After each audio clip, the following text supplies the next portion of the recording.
Good evening, YouTube. So I'm Lloyd de Jong, for those who don't know my name, and for those who do, hello and welcome back. So yeah, today I am back with the author Paul Sutliff, and I am very grateful for Paul. He is the one person who's taken the effort to read the Reliance of the Traveler, learn the Sharia. Paul, I'm getting feedback. It's not from me. I have earphones in.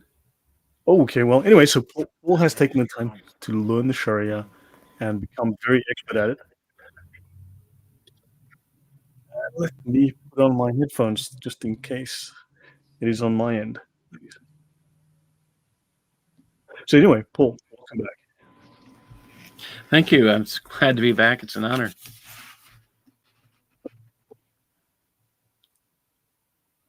Now, is that better? I've got headphones in now. Let's see what happens. I don't hear the feedback now.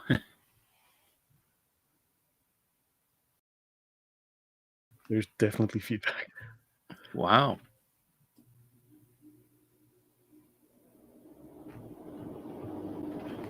Huh. So, I know why. It is my fault, and I do apologize. It was entirely my fault. I had an unmuted tab, which I thought I had muted. So the fault is on me. It's not streaming. It's just, but it's feedback into my ear, not via YouTube. So sorry, guys. That was yeah. Paul, welcome back, and we're talking about the Cancer of Civilization Jihad, which is a very real thing. It is something being done by people who are very deeply committed, people who are incredibly well funded to the tune of billions of dollars. They're infiltrating government, judiciary. They're in the universities, and they've infected the minds of those university students, and those university students are in the streets every week in London, New York, Paris, in California, as you know. And these people are anti-Semitic, they're anti-Western, and they are dupes. Paul, take it from there, man.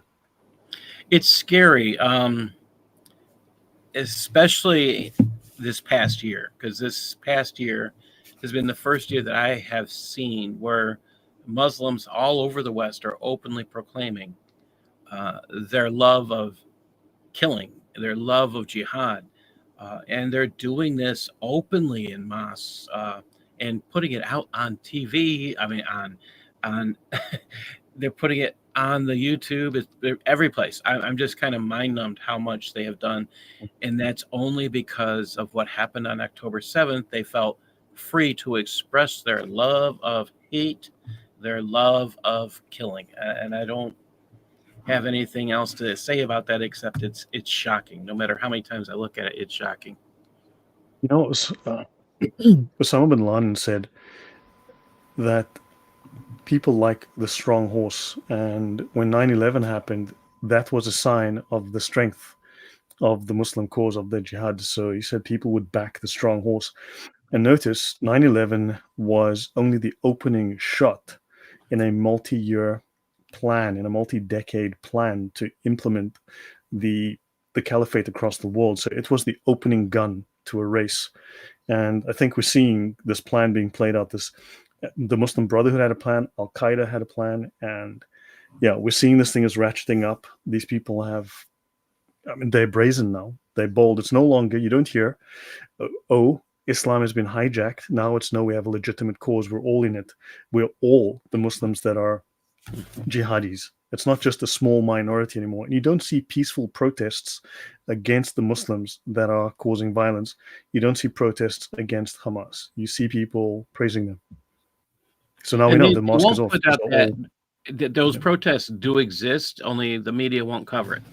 And that's, I mean, you could take a look in England. They didn't cover a lot of Tommy Robinson's stuff against Islam. They refused. No, I mean Muslim protests. You don't see Muslim protests against Islam. Oh, I've never seen that one.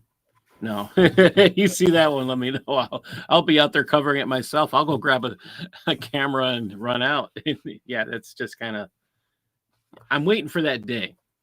Yeah. I would like to say it happened, but we're unfortunately not seeing that. And it's not possible because Sharia sets in stone everything. And so just remind our audience, what is Civilization Jihad, and perhaps we can also just review some of the slides you skipped over last time, so that we just reintroduce everyone to the topic I was and the trying to thinkers. find that. Just a second. I was trying to find Sure. that. So I was trying to, and I think it's here. And I can come back. Okay. We can come back to this guy here, and we project. And I will share this just a second. I think the one slide that we can't ignore is, let me just share this one. Sure. Wow, they have all these warnings. All right. Disable those. Welcome, Sean Anderson. He says anti-Christian. Yes, anti-Western, anti-Christian. And welcome, Nico. Let me show your stream. There you go. Artsy Fartsy, welcome. Hello, everyone. So I pick on, oh boy, it's a wonderful name. With the Hijra, we have to keep remembering that this is part of their doctrine. You have to leave your country to start a war. And as much as I want to race through this topic and get into another one, I think you have to realize that no matter where you live, this is happening. Muslims are coming to your country not because they want something new, better, or more money. They're coming there because the way to commit an act of jihad is not to do that in your own country. You leave your country, you go to another country, and that is the way to get to heaven, jihad. And if you listen to the Dearborn, Michigan, United States, believe it or not, they did a eulogy for Nasrallah. And they were saying he was honored by Allah to die in his jihad. Oh, they made him sound perfect. But if you think about that, I mean, Nasrallah he was hiding. And yes, he was committing acts of jihad. He was getting other people to commit acts of jihad. He was constantly traveling. And yet, what did he do? He got all these people to commit acts of jihad. 9 times out of 10, he was nowhere near where the bombs dropped. And this time, Israel dropped something on him he couldn't walk away from. The little coward hiding in the bunker. I don't know how many hundreds of feet underground. Yeah, he died like a rat, not like a jihadi. Yep. Can you read this quote for everyone so they can understand what his intent is? So this is the scary part that I don't think I got really into. You have to organize before you do Hijra. This is by Ismail al-Faruqi.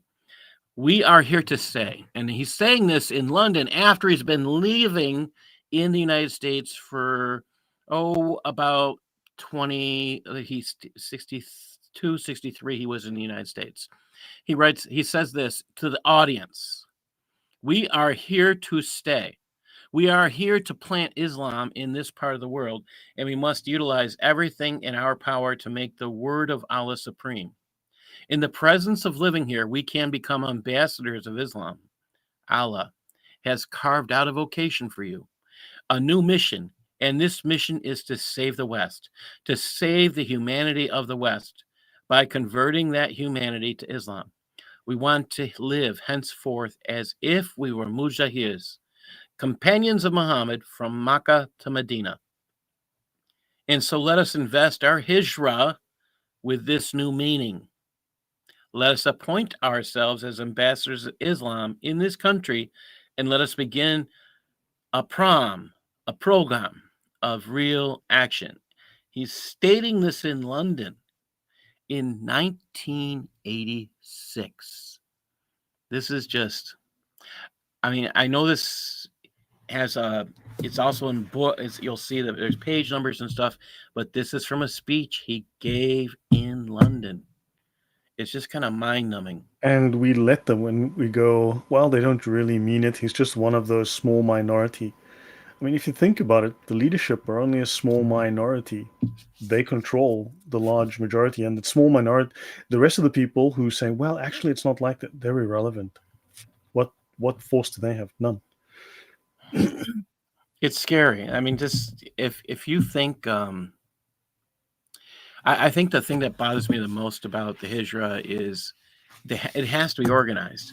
And then when I was in Europe and asking the three different intelligence units in the three different countries, Paris, I was in France, I was in Germany, and I was in Sweden, and they all said the Muslim Brotherhood was behind the massive Hijra that came in 2014 through 2015, and they would probably say they're still behind it. I don't have any doubts to that, but I was surprised their reasoning was simple: is that they are here waiting for them when they come in. It's like, But what wow. is the largest voting bloc in the United Nations? A group of, I think, It's 51 the countries. yeah Yeah, the uh, Organization of Islamic Conference. yes, So 50 plus, I think it is, Islamic countries. Islamic cooperation. Yeah, like they cooperate with anything amongst themselves except for oil prices. But they will cooperate against the West, the enemy of, etc. Right. That saying as we have it. Yes, that's exactly what it So, is. yeah, All it's right. The amazing we next. let them get away with this. Right. Then I have, let's see, Hijra Part 2 that I was looking at, self-imposed segregation. I mean, Islamic requirement to organize. And in the United States, we have an organization that's hitting over 1,000 campuses right now, called the Muslim Student Association. They have the Islamic Society of North America, CARE, and the other international organization they call themselves IIIT, the International Institute of Islamic Thought. They are all over the world.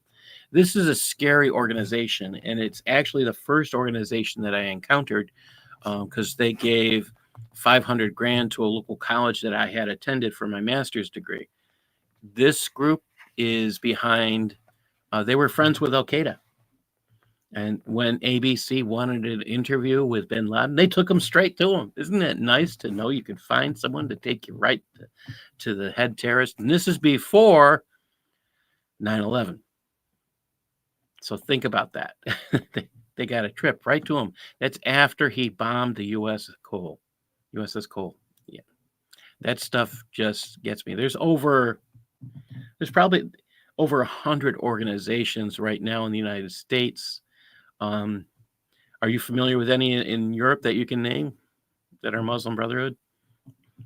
There's probably bunches of them. I did some work at one point. I can't remember offhand, but I did some work for CSPI, that's Bill Warner's outfit back in the day before they threw me out the door for reasons we can get into another time. But they are heavily embedded in France. I know that. We were looking at the UK, and I Mm-hmm. mean, they're in Germany. They're everywhere. They're certainly trying everywhere. Yeah, the British they have some. It's funny because when the intelligence units are aware of these things, they don't want everybody to know it, and that's the part I don't understand. Why aren't you telling the college campuses that these groups are part of the Muslim Brotherhood, which is the parents of Al Qaeda? Well, why don't you say that? Oh, you're letting your child. So your child could. This is the big thing for me. You've got these kids. They start college at the ages of what, 17 to 19, somewhere's in that age. They're still children. I'm sorry, they're still children. They're young adults. They don't have a concept in their mind that they might need a national security clearance at some point in their life, and they're affiliating with people who will damage that for the rest of their lives. And again, they're kids. They don't have the concept, but you don't know what you'll need later on in life. And that's the stuff that really got me into this. Now, I am terrible at pronouncing this guy's name. Serja Trifkovic. We went through this, but I just want to repeat this. He said, it is, talking about the Hijra, is an organized struggle to change the existing society into an Islamic society based on the Quran and the Sunnah, and make Islam, which is a code for entire life, supreme and dominant, especially in the social political spheres. That the ultimate objective is the Islamic movement shall not be realized until the struggle is made by locals, for it is only they who have the power to change the society into an Islamic society. Yet they lie to us about this. You know, it's interesting, the word struggle. Karl Marx, had a struggle. Then there was a certain Austrian who believed that he was really a German deep down in heart, who also had his struggle. And they all seem to have these rather revolutionary ideas that involve a certain kind of struggle. And it's very interesting that they all have similar ideas. They express them a little differently, but the concept is very similar. And they use this word struggle. When Muslims use the word struggle, they know it means jihad. All right. And they think we're stupid and we don't know that. And they're usually right. And Most people listening don't know. yeah, I mean, just to show, if I can share something from my side for a moment, this is on my X account. If I may just advertise that for a moment, I do a lot of posts, and also I do bite-sized chunks of information that's relevant to Islam, and I do threads that'll be 6, 7, 8 sort of tweets or X posts that all contain a little gem of information. So, for instance, get this in my archive. You'll find that all linked below, along with our guest's information and the links to his book or books. This is the Atlas of the Islamic Conquests. Notice it says here, the periodic golden history of the Islamic conquests. Do you think they seem very proud? I thought it was the golden age of discovery, of invention. No. The golden age of killing people and stealing their stuff and invading their countries. Isn't that a little odd, Paul? And they call that a golden age. The weird part about this is you'll have textbooks today across the world saying, well, they preserved the Alexandria Library. Who burned it down? They took burned 6 it months down? and burned it. Yeah. And this is from the Caliphate of Abu Bakr to the height of the Ottoman Caliphate. Notice that that's hundreds of years of conquest, of invasion, of colonization, from Central Asia to Morocco, Spain, and Central Europe, the Levant, everywhere. And these are by 2 Muslims. And they have maps. They have hundreds of maps in this book. They have hundreds of battles. And it says here, and notice this isn't how we convinced people to become Muslim. It's we conquered them. We beat them with weapons. So Islam is a colonial movement. Do not let Muslims shame you with the West's colonial history. Islam is a massive colonial movement. It has been a massive colonial empire, and it doesn't leave the culture to retain its culture. It imposes Arab culture on them, Arab names, Muslim names, and Muslim dress, and so on. So it's a colonial movement expanded through warfare that colonized Arabia, the Levant, North Africa, Europe, and Asia. And notice, the year 0 in Christianity is the birth of Christ. The year 0 in Islam is, Paul? The year 0 in Islam, to me, is the funny part. It is the year the Hijra happens. It's not the year Muhammad became a prophet. It's not the year Muhammad got his first convert or had his first revelation. It's the year Muhammad becomes a political leader. Yes, and it's the year that they move from Mecca to Medina. So the year 0 of Islam is the first Hijra. That is interesting. So Hijra is a form of jihad that is very, very important to Islam. It's scary. I mean, I look at this, the fact that it's attempted to be kept secret, and this is what the State Department should be giving in-services on to every single country in the world. But no, I'm doing it because this is information that's out there and they're not doing it. That's the reason I'm doing it. That's the honest truth. I don't understand why they aren't. I can't figure it out. And you'll notice the web source is here if anybody needs that. It's pretty simple stuff. You can go to Web Archive, you can type this guy's name, and you can find this information. It's kind of mind-numbing that it's so easily out there. Maududi, he said, these aims cannot be realized so long as power and leadership in society are in the hands of the disbelieving rulers, and so long as the followers of Islam confine themselves to worship rites. So listen, they're not really there for worship. Keep thinking about that. Only when the power is in the hands of the believers and the righteous can the objectives of Islam be realized. It is therefore the primary duty of all those who aspire to please Allah to launch an organized jihad I'm just going to use the right word there, sparing neither life nor property for this purpose. The To importance of die, securing, yeah, yeah, or not sparing other people's lives. yes. For the importance of securing power for the righteous. And wait. We're not talking about the average person. We're talking about just the Muslims. Securing power for the Muslims is so fundamental that in neglecting this jihad, one has no means left to please Allah. So move to another country and do everything you can to get ready for jihad. And That's they the call reason they're themselves the coming to your righteous. country. The righteous. Yeah, they're the Oh, righteous ones. What they're doing is righteous. It's divinely ordained. And in fact, if you look at Marx, you look at the Nazis, they all have very similar claims that what they're doing is Marx used, the Nazis used the claim of, they appealed to myth, of a mystical sort of calling that they're trying to revive of past history, but also scientific racism based because of Darwin.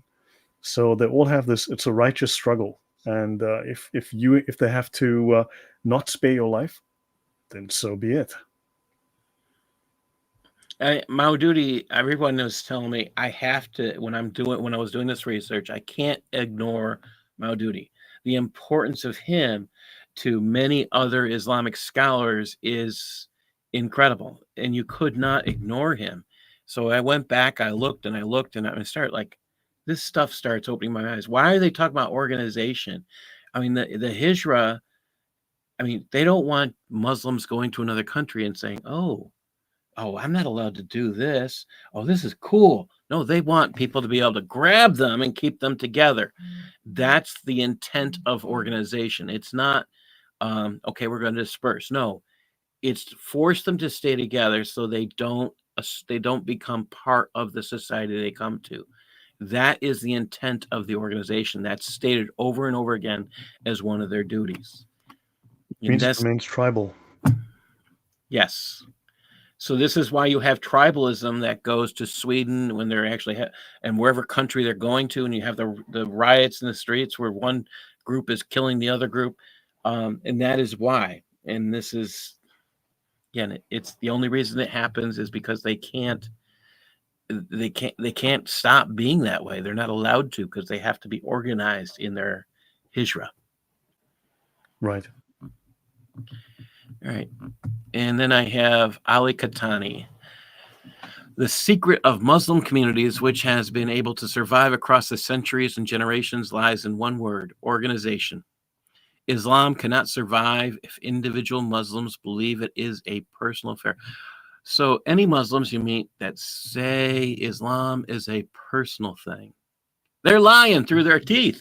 Wait a minute. This is a guy who's, I mean, his book here, Muslim Minorities in the World Today.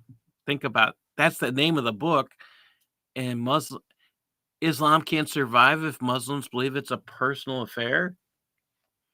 Keep thinking. But doesn't that tell us that then, according to the Sharia, these major tenets like jihad are not fard al-ain, they're fard al-kifaya, which means they're a community obligation, which means that the imams and the leaders have to keep that particular obligation going. So Islam is not Exactly. And about that's, just personal obligation or personal prayer or something. It is a communal obligation to the tribe to continue with jihad. and if you actually read Sharia and you're going through, even as I laugh a lot about the Sharia on prayer because there's so much. But if you read this, it's all about getting together, and it's a show of power. It's a show of strength. It's not your average purpose that you would think. It's, again, it's all about power. Look at me, look at me. That's the whole intent of their prayer. Look at me, look at me. It has nothing to do with reverence. There's nothing there. There's no personal communication to a living God. I think Allah is long dead, and that's my answer to that. I mean, I will say this to the Muslims that are out there listening. Your Allah is so big, Israel just stomped on you. Okay, your God is so big, Israel just stomped on you. Everybody can see it. The whole world can see it. So stop telling us your God is so big. You can yell Allah Akbar, you can all you want, and we'll just watch Israel keep defending themselves and beating you up. All right, just by defending themselves. When Katani goes out and he says, when a group of Muslims is formed, the first thing they should do to keep Islam among themselves is to organize themselves on an Islamic basis. Again, this isn't about personal affairs. It's not about worship. To keep Islam alive from one generation to the other, they should establish two basic Islamic institutions, the mosque and the school. So what are they teaching here? Let's see, they're not teaching the Quran. They're teaching Sharia. Right. And that I think most Westerners don't understand. Most Muslims in the world don't know one word about Sharia except for the first surah. And they don't even understand it because they're taught it in Arabic and they just don't know what Arabic means. Scary. And then I had this still blows my mind, this section. Al-Bara. Is there an Islamic social norm of Islamic supremacy? I couldn't go on in the book without looking at this section. Islamic supremacy is so big. It's all of Islam. And I picked this book up and I was kind of surprised. I guess I hadn't really grasped how, I mean, I've heard of Islamic supremacy over and over and over again. Anybody who understands it. But this was a different twist that I hadn't even thought about. This is by Katani, and he's referring to al-Muwalat, refers to support in Islam, as Imam Shafi explained, with regards to the hadith of the Prophet Muhammad.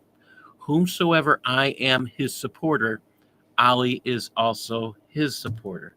And So al-wala al-bara, what al-bara means, you can translate it as loyalty and disavowal. So we are loyal to the Ummah, loyalty to Muhammad and Allah, loyal to the Muslims as part of the tribe, and we disavow the disbelievers. That, if you're wondering who the disbelievers are, that's you. You can also consider it as hatred and enmity versus loyalty. So loyalty and hatred, loyalty and disavowal, hatred of the non-believers. So it actively, if you look at the Aqidah of Islam or the creed of Islam, one of the rules is that they have to hate the disbelievers. They have to hate those who are non-Muslims. Can I show something that validates some of what you said? When they speak of they have to have the mosque and the school. If I can show you this is from the Islamic Circle of North America. They're a very big Muslim religious organization. They have regular annual conferences. They have tens of thousands of members. They'll meet. They'll have a weekend conference in Vegas, wherever the case might be. They'll bring thousands and thousands of people together. This is a tarbiyah guide, which is like a behavior guide or a manners guide, this is given to teenagers. Now they have ones for little kids and they have one, and so on. The Islamic Circle of North America. And I'm going to look up here. Let's have a look under jihad. If I remember this correctly, I should find this shortly. Just doing a search for the term, because I believe they spell jihad with 2 A's. And if I don't, I'll bring up the. Okay, so let me just use with 1 A and see. Oh, there we go. Okay. They speak of here. Take jihad, for instance. Since some of our young people today have become very interested in it, it is an act of great devotion, right? There are 100 levels in paradise that Allah has prepared for those who engage in jihad for the cause of Allah. The distance between any two levels is like the distance between the sky and the earth. It is a great devotion, right? It's a great devotion. And then we've got this reference here. Now notice they have here this bullet point 111, this footnote number. Now notice Muslims like to tell us that jihad means X or jihad means Y. It states here that the word Allah used, that's for footnote 113. Let's have a quick look at 113. And it says here that, do you consider the giving of drink to the pilgrims or the maintenance of the sacred mosque equal to the service of those who believe in Allah and the last day and strive? Oh, strive, not struggle, strive with might and main in the cause of Allah. And they explain it here Remember, this is a mainstream American organization. These are mainstream American Muslims, Sunnis. The word Allah used in Arabic is wajahada fi sabilillah, or jihad fi sabilillah, meaning jihad in the path of Allah. It is incorrect to translate the word jihad to mean striving. They literally translated it as striving in the text above. But no, it is incorrect to translate jihad to mean striving, because jihad is a legal terminology. It is a legal term under the Sharia with a specific meaning, and that is fighting in the path of Allah and the struggle therein. Fighting.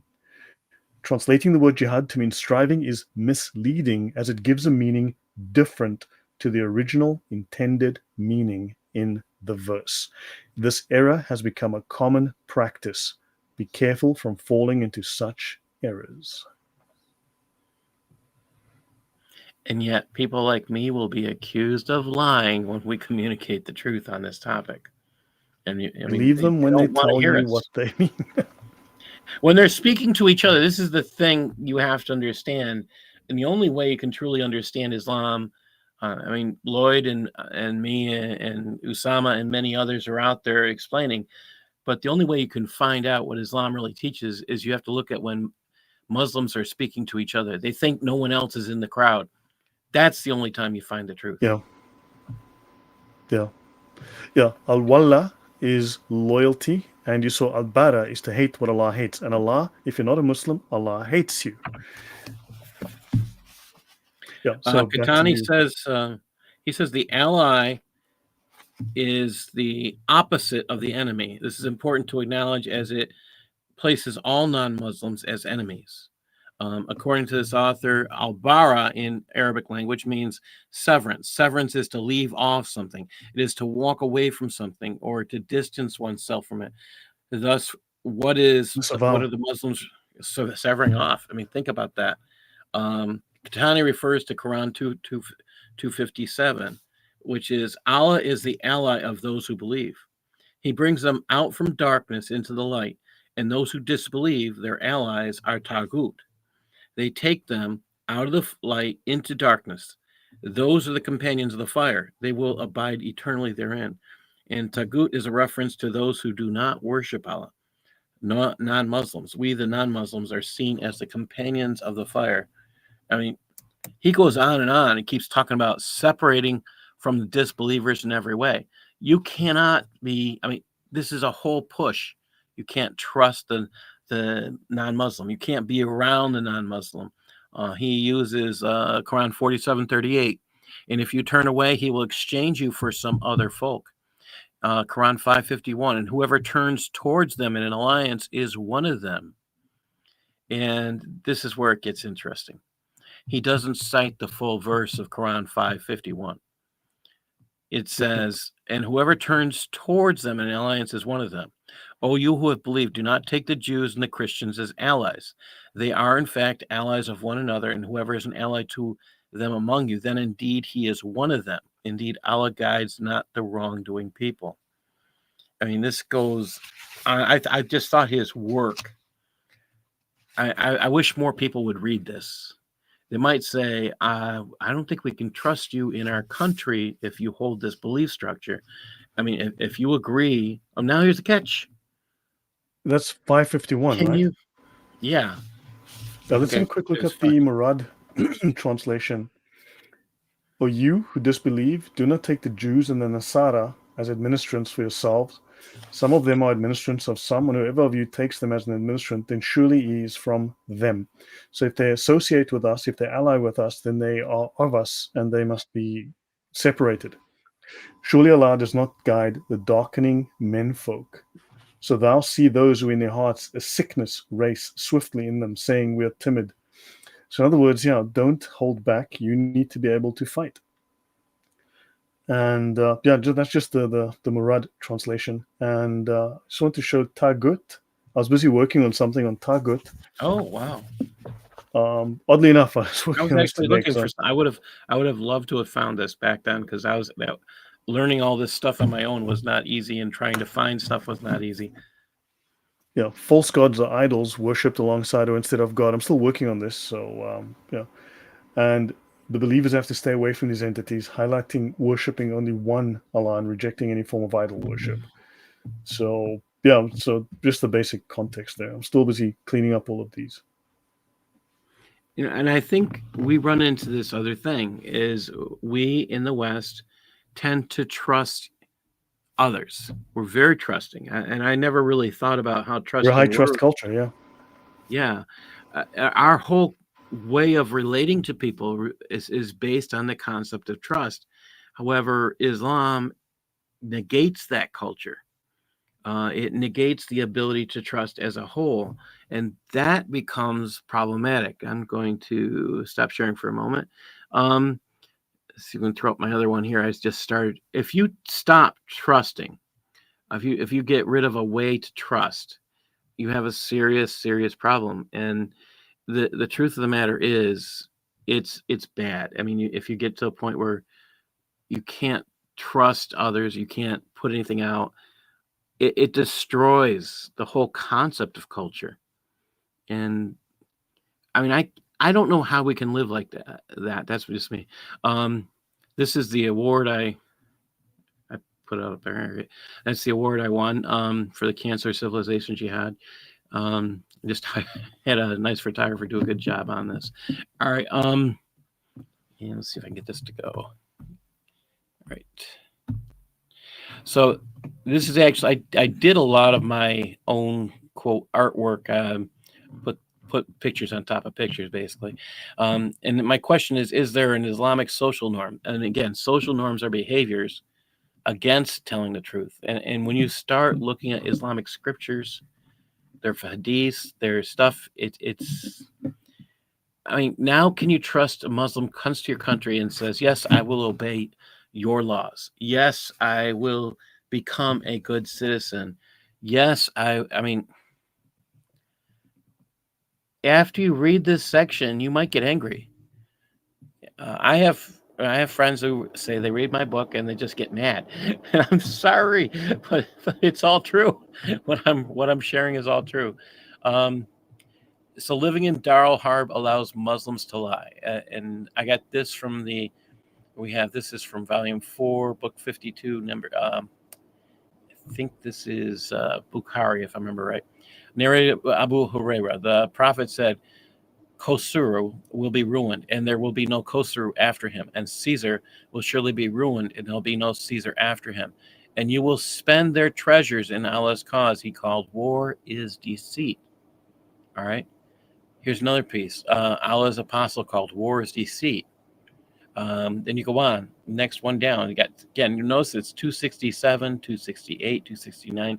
This is the way hadiths are supposedly written. It's the exact same thing. It gets repeated over and over again. I don't know how you can, I don't understand the justification of these all being different, but they're all saying the exact same thing. And they can be cited constantly. Allah's apostle called war is deceit. Allah's apostle called war is deceit. Wait a minute. If they're in Dar al-Harb, which is not a Muslim land, you're now encouraged to deceive. People have to understand, this is where they start. And the word you always hear when you're talking about Muslims is dakiya. And I personally think it is the worst word we can go to. And I'll explain that. Dakiya basically means you're allowed to lie to non-Muslims in order to protect Islam or to save your own life. Lying may also be done to further Islam by deceiving others. Well, that's as far as it goes. 328 in the Quran. Let not believers take disbelievers as allies rather than believers. And whoever of you does that has nothing to do with Allah except when taking precautions against them in prudence. And Allah warns you of himself, and Allah is the final destination. Wait a minute. There's 5 different words that have to do with lying to non-Muslims. At least 5. Actually, there's more. This is the part that kills me. I think there's actually 8 at the last count that I saw. I got a slide from Adam, and I think it has 8 words. Quran 16:106. Whoever disbelieves in Allah after his belief, except for one who is forced to renounce his religion, while his heart is secure in faith by those who willingly open their breast to disbelief. Upon them is wrath from Allah, and for them is a great punishment. Really, you're going to trust people who think these things? I just don't see it. And I did want to get out just to hit me escape for a second. I can bring it up. I have it here. Okay. Yeah, yours is probably better. Yeah. To go to R 8.0 and that permissible lying. Oh, yeah. So this is the Sharia that Muslims talk about all the time. Sharia for Britain, Sharia for Texas, Sharia for America. Sharia has a section on lying. Remember, this Reliance of the Traveler, links in the description, is a compendium. It's a distillation of the strongest rulings from the four schools of Sunni fiqh. And this also aligns with the Jafari school because that is recognized. That's the Jafari school from Iran, from the Shia. And lying, and you have unlawful answer lying. Anton Bala real quick. Sorry? Here. He says Muslims cannot even declare himself as Muslim. He can, but he doesn't have to. He can lie about being a Muslim, and he can say he's something else. He can say he's homosexual. He can say any of these things, as long as he's deceiving us for Allah's cause. Is this true? The Battle of Lepanto happened on 7 October.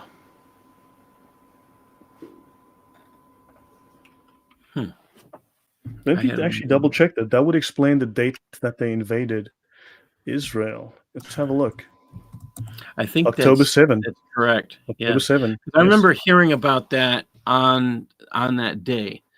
Yeah, they were defeated. That makes sense because 9/11 is the date that on the 11th of September in 1683, the Muslims were dominant in Europe. They just invaded Europe with the largest army, Muslim army to ever invade, possibly the largest army to ever invade. And they were at the gates of Vienna. They were about to conquer the Holy Roman Empire when, of course, the Poles and the Germans and the Hajduks came along and, well, smashed the Turks and under King Jan Sobieski. And so basically, September 12th, the Muslims lost control. So Osama bin Laden wanted to roll the clock back to September the 11th. That was a very symbolic date. The date that they were in control, when on September 12th, they lost control. So that is really very strong symbolism. Within the Sharia, there's permissible lying. And in fact, there is, notice here, obligatory lying. Lying in Islam is obligatory. And it is obligatory if this benefits Islam, and of course the Muslim earns reward. And when you don't want to lie outright, blatantly, you are required to give a misleading impression, which is called deceit. War is deceit, I believe it was, Paul. Yes, and this whole thing. I mean, people have to understand that they start out with unlawful, but they're really saying it's permissible. They'll always show you the unlawful part. They never tell you about it's permissible. It's obligatory. Oh, it's against the law to lie. Yes, it is, but let's hear more. Are you sure it's only unlawful or is it permissible? It's permissible because these rules, they contradict everything that came before and outweigh everything that came before. It states very bluntly in the. Do you want to go to the next section or? Yes. I'll share your screen then. No.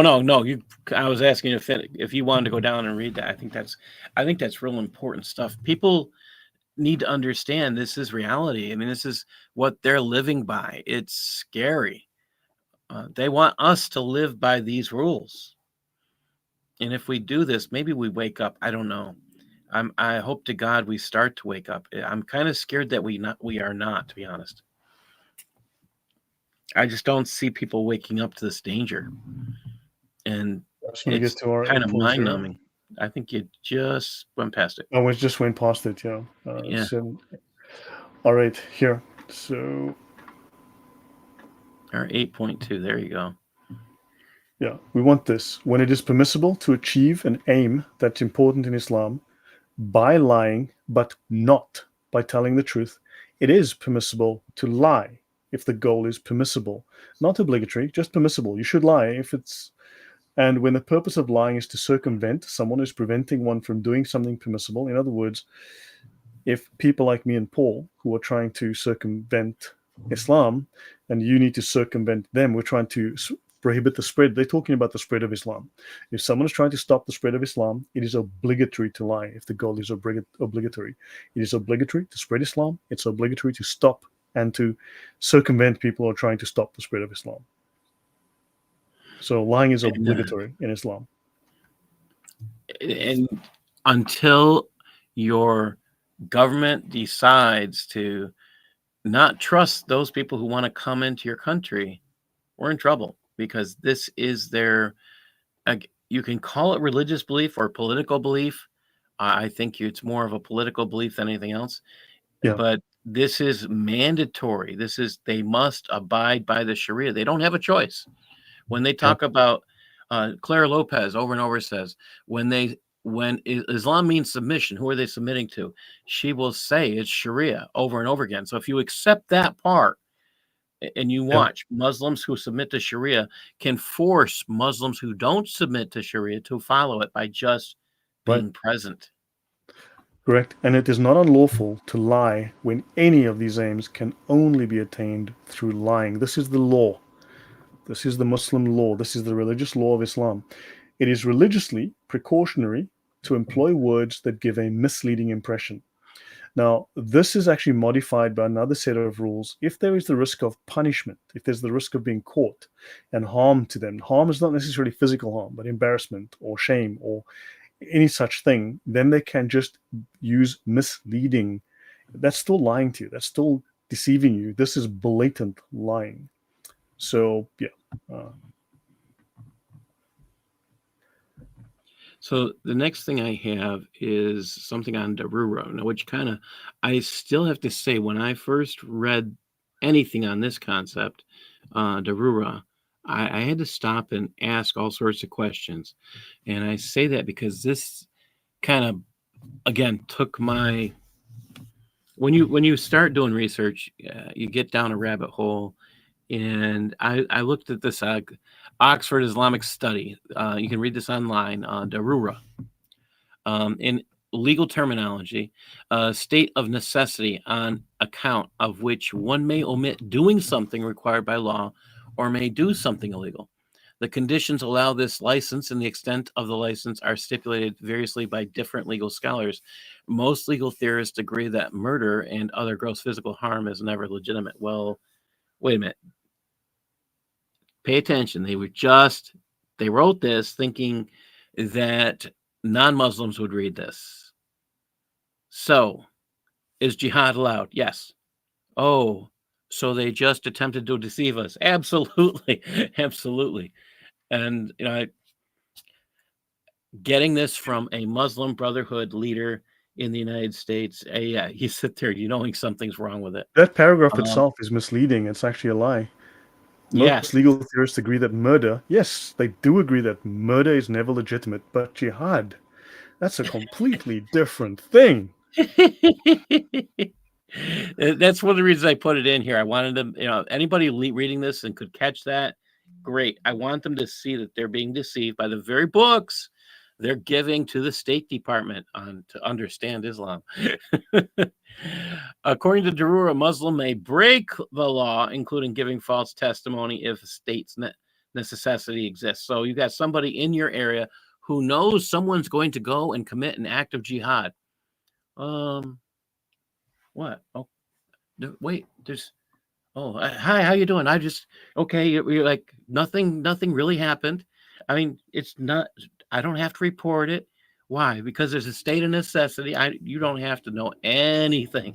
Yeah. You could be like Sergeant Schultz. I know nothing. Yep. That's also, it must be noted, Darura doesn't stand alone. It actually gets accompanied by another law or rule called Deceit. It's actually ease and necessity. They go together. So it's like a range. It's like Azima and Rukhsa. You have Taysir. Ease is to scale back a little bit, and necessity is obligatory. And this is the scare. I mean, when I look at this stuff, why are we, it bothers me. This whole concept bothers me. Patrick Sukadeo, I think he's a great writer. He said the term Darura is used by many Islamic scholars to justify Muslim minority adaptation to Western norms in Western states, compliance to Western legal systems, and, quote, loyalty to Western states and governments. Sheikh Tantawi of Al-Azhar used this argument to justify Muslims in France obeying the new prohibition of wearing veils in public institutions. Oh, all right. Keep this in mind. When he wrote this, they were following those rules. Right now, they're beating the crap out of principals who refuse to allow admittance into their buildings of people wearing the hijabs. So they've actually had that last year. They were just physically attacking the what do they call them? Lead teachers or head teachers, or in Western, at least in America, they would call them principals. What do you call them? Headmasters over there. Yeah, that's the stuff that's been happening since last year. It's kind of Can not I bring up mind-numbing. the full definition of Darura? Yes. So this is from the Encyclopedia of Islam. This is the gold standard. This is the academic gold standard of Islam, written by the best scholars in the world, both Western and Muslim. Darura, or idtirar, necessity in law. Darura has a narrow meaning, right?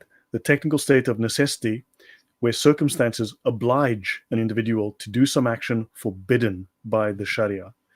And it says prohibitions, the legal schools agree that prohibitions of a religious character may be disregarded in case of necessity and danger.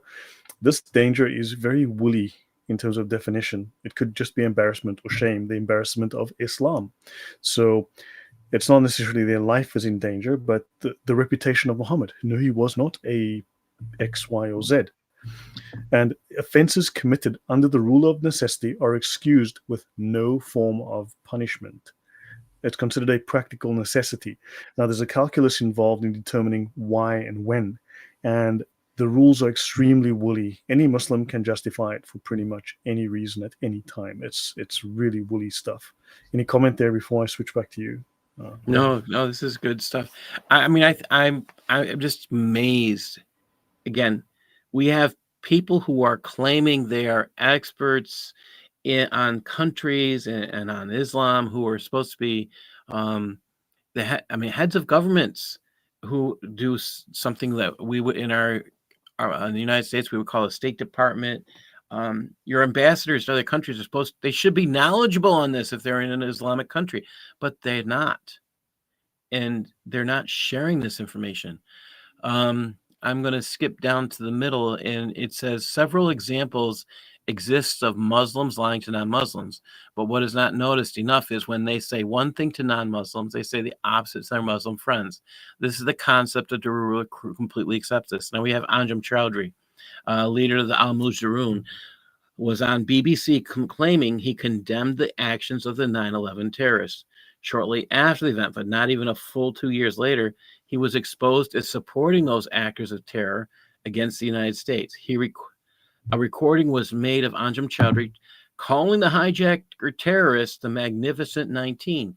He also said, "We are here today to talk about the Magnificent 19, those who 2 years ago split the world today into two camps, the camp of Islam and the camp of non-Islam, the kuffar, those who revived again the obligation of jihad worldwide." I mean, this is right on public display.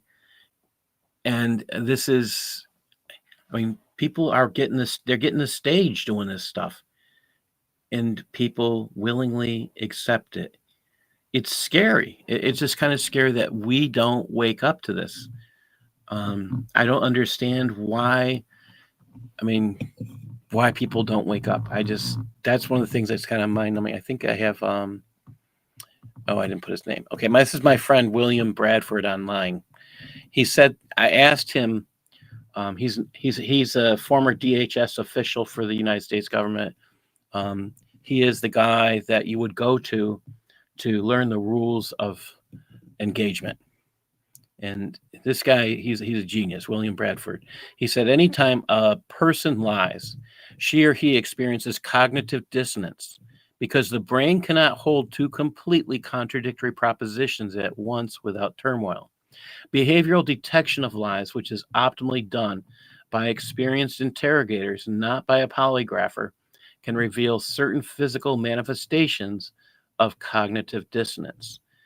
Now, I asked him to get this statement. It says, is there something? I mean, is there anything we can really see? I mean, what happens when somebody lies? And I wasn't finding anything that would be able to say, look, we can find this, we can find that. There are some people who have psychological issues. We would call them people who have serious psychological issues. You can never tell they're lying because they just do not. They have such a psychosis that you can't detect it. Now, what if you're raised in a culture?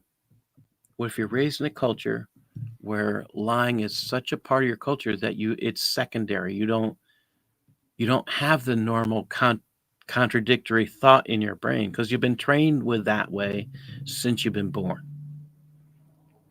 That's where that's what I'm scared about when I think about this. If your whole culture teach this, yeah, sociopaths, yeah. It also causes mental illness. I mean, if you look at the work by Nikolai Sennels, the Danish psychotherapist who worked with Muslims, Muslim immigrant children, he said there's a massive issue because this cognitive dissonance, he says, causes schizophrenia and other emotional problems within these people. They become broken because on the one hand, they've got to appear to pretend to like their new hosts, like the Danish. On the other hand, they have to hate them and they have to prepare to kill them. Yet on the other hand, they're told that they are supposed to be peaceful and loving. And he says, and this dichotomy causes eventually breakdown of their psyches. He says about 30% of the kids that he sees, the Muslim kids, he says, have a serious mental problem. And that would explain some of it. I hear people making comments about intermarriage, but I look at that this is the underlying thing. Can you keep your sanity if you're holding two completely contradictory propositions? You can't do it without turmoil. So your brain is having an issue. Your mind is basically throwing up. What do you do? I mean, and the truth is your brain can't handle it, so it breaks. And Lloyd, thank you for sharing that. That's pretty much nails it. I'd love to get that quote. I could use that. Nikolai Sennels. I'll drop the name in the chat, actually, if everyone can just look that up and maybe drop a couple of links. The links to Nikolai Sennels. I wouldn't say it's bipolar, kids. And this is I think you're more likely to get a psychosis than bipolar. Bipolar has to do with emotions. This is going to be more with, the sad truth is it's going to be more violent. It's going to be more unpredictable reactions. I say this as a professional who worked in special education for many years. It's not going to be pretty. And when that happens, it's difficult. All right. And I think that was where that was my thing. That's pretty much where I've gone. Deceit. I'm trying to find something that refers to Deceit and defines it, because I have my own notes, but I'm trying to find an authoritative reference that discusses Deceit. It's actually not coming up very well. There's just so much. I mean, so here's an example. I'll just give you an example of how all this was used.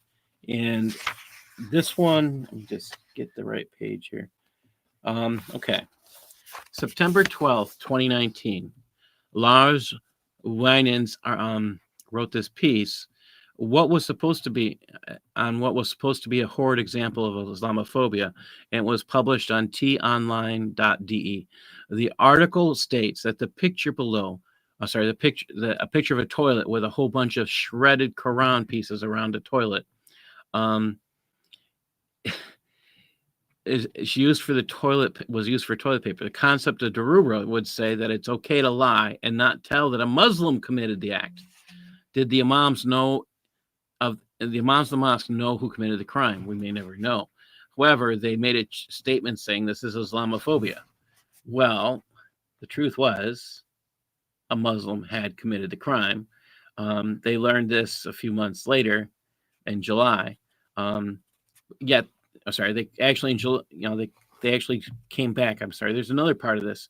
They actually learned, again, it was reported on September, but they learned that the crime actually happened in July. Oh, and who committed the crime? A Muslim. They were trying to Right. blame it on somebody else. Just like a Muslim was the one who spread the false rumor that it was a Muslim immigrant that had recently come over on a small boat that had attacked that dance class Yes. in Southport in the UK, and where those girls died. And that turns out to be a Muslim that spread that false rumor. They So actually yeah, found and it. yeah, I didn't they realize that. certainly found him. And I mean, if we look at these things, we've only tackled the Hijra, and we talk about lying. And if you put them together, start thinking about that. Who is coming into your country? Are your border patrol people ready to protect your country from people who's going to come up and lie to them? The answer is no, that would be because racist. our Well, I culture mean, doesn't what do you accept mean you it. don't want to? I mean, you're saying no to people who are not white who want to come in, get $2,500 a month, an apartment, free healthcare, free cell phone, free calls, free medical, a hotel room for life in a 5-star. What is wrong with you?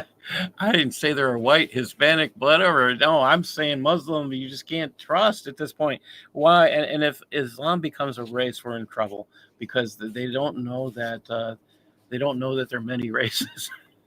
So if we accept that they're a race, then they all have to be white because Muhammad was white and he's perfect. So then we run into a whole other problem. I mean, that's just out there. You find Muslims claiming that it's one race. I got to sit there and laugh at all the Muslims who say that. How foolish! I think that's the dumbest excuse I've ever heard. Yeah, no, but I mean, yeah, Islam's a race, of course. Doctors and engineers, yeah, doctors and engineers.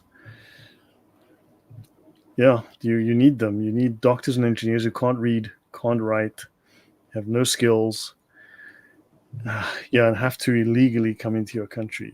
You're right, and who cost you hundreds of thousands in welfare support. And my issue with this is, do you really want someone who's a medical professional who will tell you at the same time that the woman's sperm comes from her breasts? Or do you want the doctor who believes your sperm comes from your backbone? Wait a minute. Again, we're talking about holding contradictory positions. Science is a spectrum, you see. Like 1 plus 1 is on a spectrum of numbers from 0 all the way to 20 billion. You see, it's, you know, it's a spectrum. You know, yeah, it's nuts. Of course. I mean, in South Africa, because of equality, the government had to reduce the standards for black people to pass exams in school and at university because, as you know, if you have a lot of white students who study hard and get 70, 75%, whatever, and pass their exams, get a good grade, get their certificate or degree, that's great. But it's very bad when only 20% of black people pass and they get bad passes and 80% fail because they didn't study. Because you know what will happen is they will then burn down the university or burn down the schools, and you'll have thousands of school classes burned, schools disrupted, riots, and then shops will burn and streets will burn and houses will burn. And so you have to reduce the pass mark to 30% or 25% when it comes to mathematics, because mathematics is a white institution and it's hard.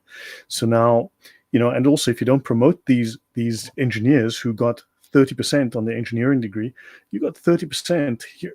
Actually, you got 19%, but we have to let you pass because we don't want to burn down the university now, do we? So here's your degree. You got, it says A plus on it. That 30% is really, and go and build bridges now. That is literally what has happened in South Africa, with very little That's exaggeration. funny. It's very similar to something that happened locally here. We have a school where we used to give a math test before you. It was a vocational school. You would take this math test before you entered the vocational school. All of a sudden, they stopped giving the math test because Yeah. it was racist. And I met several people who went to the school beforehand, and I said, "Did you know they stopped giving that? That's why so many students are failing this school, is because Yeah. they stopped giving I mean, your requirement. Okay, what was the majority of that test? Fractions." Wow. Yeah. Well, thank you very much, Anthony. Much appreciated. Very grateful. Thank you. Yeah, it's yeah, this is it's insanity that you have people who can barely read and write, who are functionally illiterate in their own language, and now they become CEOs. They become doctors, lawyers. It's DEI. That's all it is. And I mean, this is where it's going. I mean, you really want people in positions. Sweden just did an incredible article on their problem with, let me pull that up. I was just going through it this afternoon. Okay. It's from Friatida. It says, according to the most recent survey by Statistics Sweden, around 780,000 people between the ages of 16 and 65 were illiterate in Sweden in 2023, but the number is increasing rapidly. When the new figures come in this winter, analysts expect the figure to have risen above 800,000 before the end of the decade. Over 1 million of Sweden's inhabitants may be illiterate. If the development continues, we risk having a whole generation of young people who in practice become functionally illiterate. This was said by the Minister of Education, Johan Persson, and Minister of Education, Lotta Edel. Friattider states that the ministers do not mention that the main cause of the rampant illiteracy is the ongoing mass immigration of illiterate adults from the third world, which the government is doing nothing about. Instead, the government continues to hand out 100,000 resident permits a year. Being How much illiterate in money are they being Sweden, paid? it doesn't say. Because I mean, if they're making Just more money than I get paid in Poland, I can pretend not to read and write and go collect a paycheck on that side. there you go. And then it says, this is the end. The last statement is this. You'll like this. One migrant said, "I didn't know the alphabet, but now I can read and write," claims a former Arabic illiterate in Sweden. So, really, if you look back at the history of your countries, one of the conditions for moving to your country most likely was that they were literate. They could read, they could write, they know the language of the country they're coming to. That most likely was a condition of becoming a citizen. The United States is probably the only country that did not have that.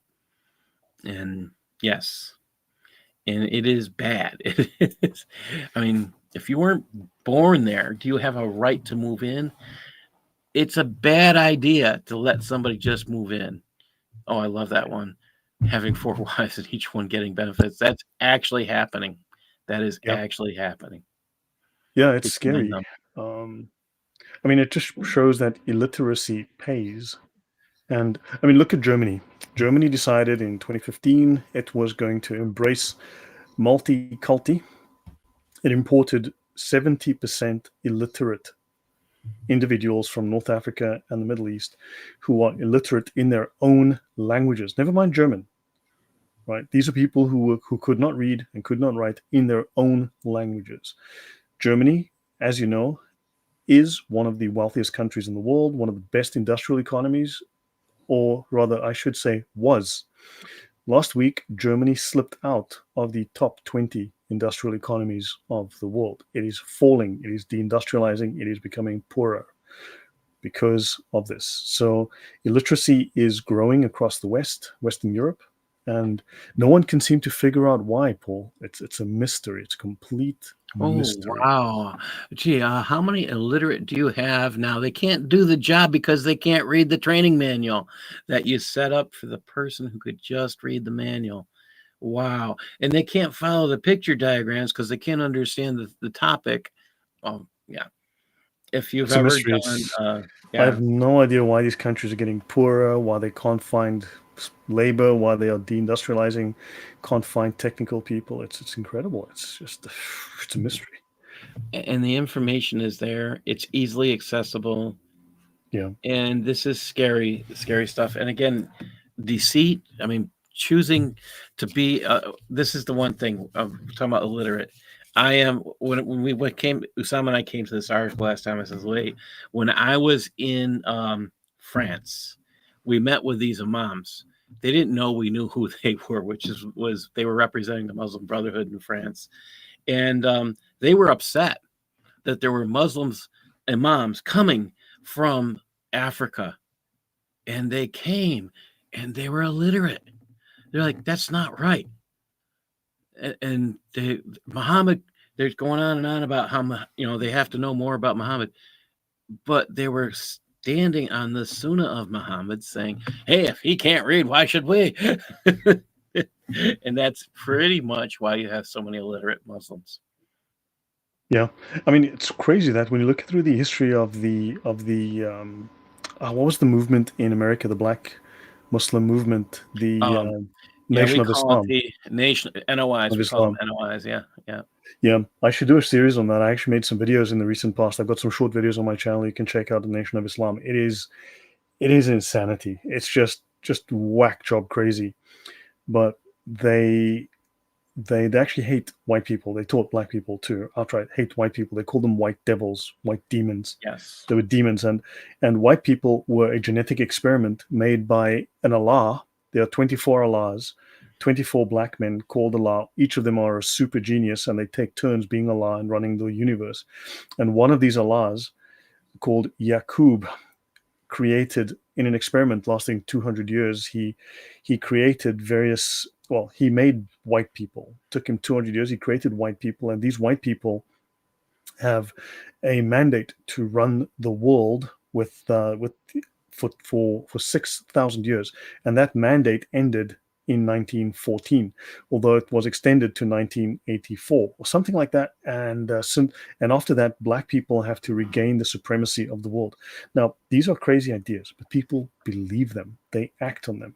And I've spoken with people here in Poland, for instance, and they find it strange when I tell them, look, black people hate you. Now, maybe not every single one, but that's what they're taught to do. This is considered normal. There's a different value system at play here. And naivety, unfortunately, rules the day, because you want to trust, you want to like, but we've also forgotten what enemies are. We don't know what enemies are. And this was literally part of the plan of the Muslim Brotherhood, to have people be unable to recognize threats and be unable to respond to them, because they cannot identify the difference between a friend and an enemy. So in this country, in the United States, the Muslim Brotherhood, the Sunnis, are taking the NOI under their umbrella, and they're trying to bring them into Sunni Islam. So the Muslim Brotherhood has adopted the umbrella organization has adopted them. They are working to bring them into Sunni Islam. I don't know how effective it is, but the Muslim Brotherhood now speaks for Sunni Islam, and that's kind of, now speaks for NOIs, which is kind of weird to see that when you see that happening. I mean, one group will definitely kill the other if they have a choice. Yeah. No, I mean, the NOI is by no means orthodox. I mean, these guys are off the wall crazy. I mean, they have their own prophets, so that's enough reason for Sunnis to kill them. Yeah, I wonder. It's going on. It's later in my time, obviously, because of our time difference. I wrote this paper for CSPI. That's the Bill Warner group some time ago. And can I just finish with 2 pages of this? Would it be okay to wind down and we pick it up again next week? Good. Yes. I'd love to have you back on next week. And this is an interesting discussion. I mean, what you raise these are serious issues that affect our cultures today, that are dominant in the news. I mean, these are real problems. And I think it's important that we highlight these problems and the sources, where they come from, what the thinking is that drives them.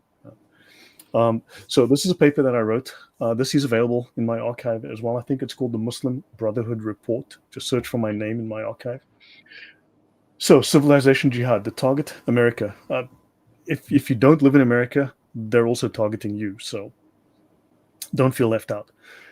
August 2004, the top Muslim Brotherhood operative Ismail al-Barasi and his wife were pulled over when a cop observed her videotaping the structural supports of the Chesapeake Bay Bridge. They're obviously photographers who just love taking pictures of structural supports that hold bridges up, right, Paul? And she was wearing a full burqa. Yeah. And I mean, there's no reason. I mean, who doesn't stop their car on a bridge and then film the structural supports holding the bridge up? I mean, I do that all the time, don't you, Paul? Not me. I'm not stopping on a bridge. There's no time Well, to I mean, stop. I can't think of a good reason. I mean, I'd have to check. Mr. Rock has become a member. Thank you very much for that. Really appreciate it. And thanks again for the donation earlier as well. Yeah, no. So an ID check established he was wanted in connection with Hamas fundraising in Chicago. The FBI executed a search warrant of his home in the suburbs of Washington, D.C. They discovered a hidden room, a basement, containing the archives of the Muslim Brotherhood in America. 80 boxes of documents were recovered. This was when the FBI was still not corrupt.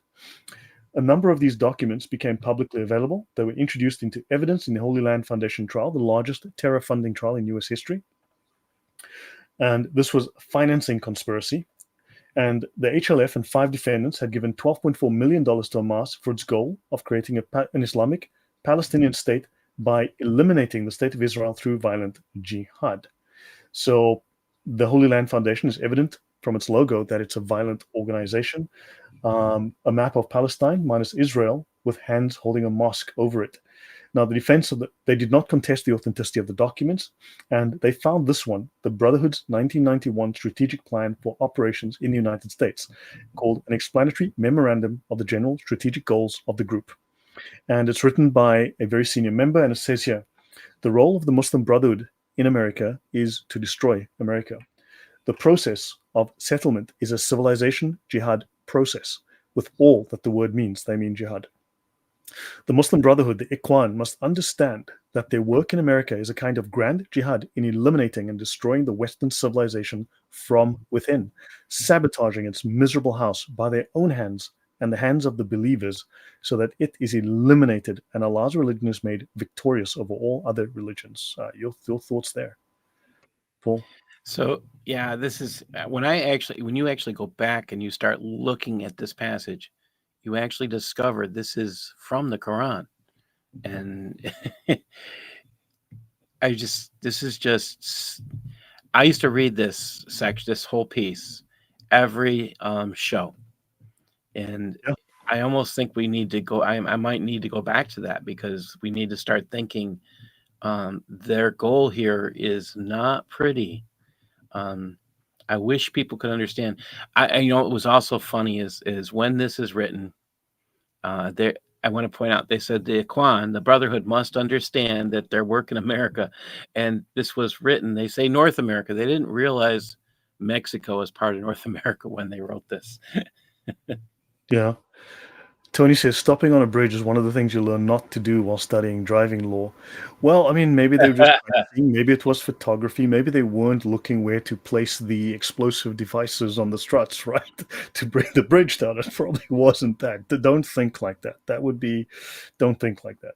Without this level of understanding, we are not up to this challenge and have not prepared ourselves for jihad yet. So you must prepare for jihad by understanding that you need to destroy America. You must eliminate it, according to this document. It is a Muslim's destiny to perform jihad and work wherever he is and wherever he lands until the final hour comes. And there is no escape from that destiny. Okay? And it says here, their strategy for destroying Western civilization is described in an undated document entitled The Phases of the World Underground Movement Plan. It's 5 phases for infiltration and an American coup. The Muslim Brotherhood recognized that they are in phase 4 of this plan since at least 2017. Phase 5 is a violent coup, and the phases with their own assessment are as follows. Phase 1, a discreet and secret establishment of elite leadership. This phase Now has they, been they, implemented. Yes? yeah, they actually said it was finished when they got there. Yeah.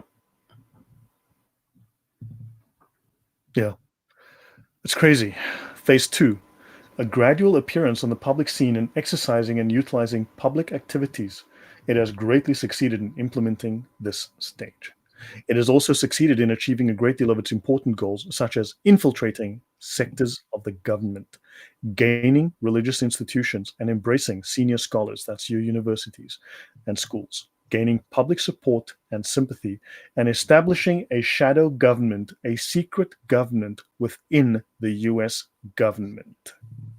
That was achieved under Barack Obama by one of the things he did was he appointed many positions as presidential appointments, and they were taken away from the Senate approval, which is quite mind-numbing. Yeah, we're just trying to, let me just see if I can do this a little better. Just fit it a bit more. There we go. There you Phase go. escalation. Prior to conflict and confrontation, utilize mass media. Currently in progress. Their intent is conflict and confrontation. Phase 4. Open public confrontation with the government, exercising political pressure. That's your Hamas rallies today. It is aggressively implementing the above-mentioned approach. Training on the use of weapons domestically and overseas in anticipation of zero hour. It has noticeable activities in this regard. Your thoughts, Paul? There are several camps in the United States. There's one close to me where you can go. I will say in the United States, Christians have camps where they can go and practice and they can learn how to use a gun, but it's not the same. You're not using human targets. That is what is being testified to of those who see the camps. I have a problem with that when you're talking about taking kids to learn how to fire a gun. That's what they're doing. It's not. Yeah, you'll hear about all different camps around the United States. They exist. No, They are. even South Africa, I They know do about exist. those. Yeah. Yeah. Cognitive Dissident and others. I'm using a new bot. I switched to a new bot, and I've had it set to the minimum defaults on everything, and I have to tune the bot even more. I'm going to have to pull it back, or I've already disabled some of its features, and I will either tune or disable other features. It's a little overzealous, so I apologize. So it's only my second time using it, so it took me a while to tune my previous bot as well. So sorry for that. J. Corman Kane says, it sounds like a plan worked out by a Bond villain. It would be hilarious if it wasn't real and happening before our eyes. And that's true. And the last part is phase 5, seizing power to establish the Islamic nation under which all parties and Islamic groups are united. That's why they want to unite with the NOI. And they have established the secret leadership cadre. So that's it. It's a real document. These are real people with billions of dollars. So that cadre that we're talking about is called unpack in the United States. It's the Muslim Brotherhood umbrella of all the Muslim organizations in the United States, and that is when you look at Nihad Awad, who is in charge of this organization, yeah, the head of Hamas in America is the head of Impact. Crazy. And also, if you read the Charter of Hamas, it states that the Hamas is the wing of the Muslim Brotherhood in Palestine. Yes, it's just a chapter. It's all it is. Innocent. I mean, geez, it's just they just want to film bridge supports. Who doesn't want to take pictures of bridge supports, Paul? Don't you take pictures of building substructures and under pillars and bridge supports all the time? I can get where it may be of interest to an architectural student, but I don't understand that purpose. I mean, it was reason enough for them to do Operation Green Quest and to really do an in-depth look at this. When you said stage 2, by the way, my first book was called Stage 2, Infiltrate American Colleges.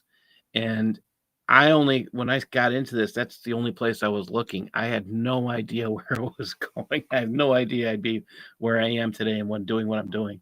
I was just trying to address the horrible attack on colleges. I had no idea that I'd be here doing this today. Yeah, well, I mean, you're a gold mine of information. Your audio disappeared there for a moment. Yeah. So shall we call it a night here and then pick it up again Sounds next good. week? Would you be okay with that? Yeah, that's okay. I should be back. I'll be traveling down to Southern Evangelical Seminary. Hopefully, going to sell some books down there. We have a Christian apologetics event down there this week. Yeah. No, good luck with that. So guys, please support Paul. His book link should be in the description. And yeah, please go to Amazon, get his books, and use the information. And yeah, and thank you for all those who supported the channel. And thanks again, Paul, for coming on. It's really an important topic. It's incredibly topical today. It's happening now in front of our eyes. And yeah, so final word to you. And thank you all very much. God bless. Yeah. God bless everyone. Take care and good night.